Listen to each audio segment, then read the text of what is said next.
নমস্কার। আজ বানাবো পাতলা করে মাটনের ঝোল।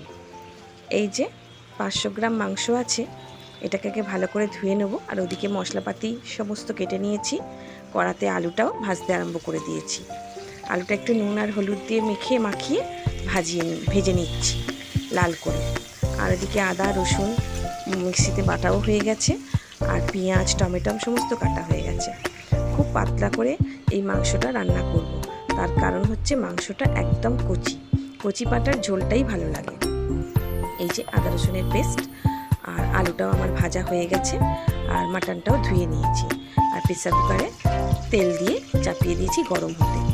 2 তেজপাতা ফোড়ন দিয়েছি, আর তেলটা একটু গরম হলে পেঁয়াজটা আর টমেটো কুচিটা দিয়ে দেব।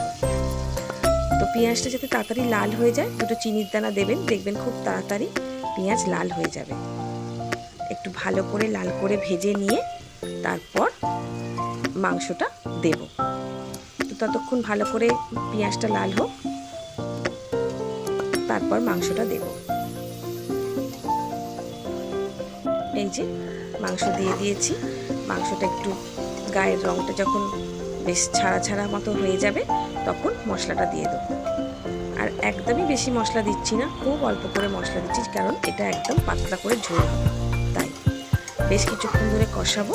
তারপর নুন আন্দাজ মতো নুন দিয়ে দেবো, দিয়ে আর ঢাকা দিয়ে দেবো।